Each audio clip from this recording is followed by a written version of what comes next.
Hello मुलांनो, कसे आहात? मी तुमची लक्ष्मी याची. तर आज आपण अंतर्यामी या शब्दाची फोड करून स्पेलिंग तयार करणं. तर लक्ष द्या, बोलण्यावर लक्ष द्या माझ्या. अंतर्यामी, अ आहे. अ हा स्वतः स्वर आहे, त्यामुळे त्यात अजून काही नाही, फक्त अ लिहायचा. ओ, त्याला काढ मारायची नाही. कुठच्याही पर्यायात जर काढ मारलेली असली स्वरावर तर त्या पर्यायाकडे बघायचं नाही, तो पर्याय चुकीचा. झालं की अधिक, हे नाही, अधिक अनुस्वार. हा बघा, हा नंतर अधिक हा त आहे, तो येणार. त त्यावर काढ मारलेली असली पाहिजे आणि त्यातला त अजून त्याला काना मात्रा काही नाही. हा बघा, उच्चारावर पण लक्ष द्यायचा. आहे त्याच्यावर काढ नाही मारायची. अधिक य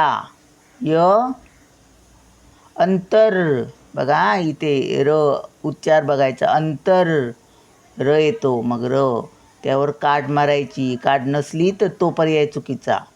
अंतर, आणि इथे जर कोणताही स्वर दिला वगैरे तर तोही पर्याय चुकीचा. अंतर्यामी, असं बोलत नाही आपण. अंतर्यामी, य अधिक अधिक मी, काढ मारायची आणि ई.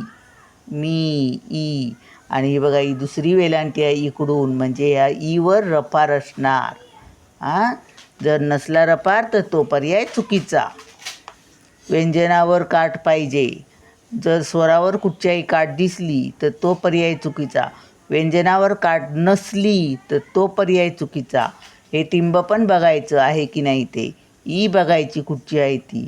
आणि कुठचंही अक्षर जर जोडलेलं असलं, हे ब आहे आणि द आहे, तर ब काढला आणि त्याच्यावर जर काढ नसली तर तो चुकीचा. ब काढून जर कोणताही स्वर दिला वगैरे लगेच, तर तोही चुकीचा. कारण ब नंतर ब हा अर्धा आहे, नंतर द हे व्यंजनच येणार. चला मग आपण स्पेलिंग तयार करूया. नचा उच्चार येतो टिंबाला, या अनुस्वराला नचा उच्चारतो. म्हणून एन. नंतर टी अंतर, या आणि मी अंतर या मी. आलं लक्षात? चला मग भेटूया पुढच्या व्हिडिओत. बाय.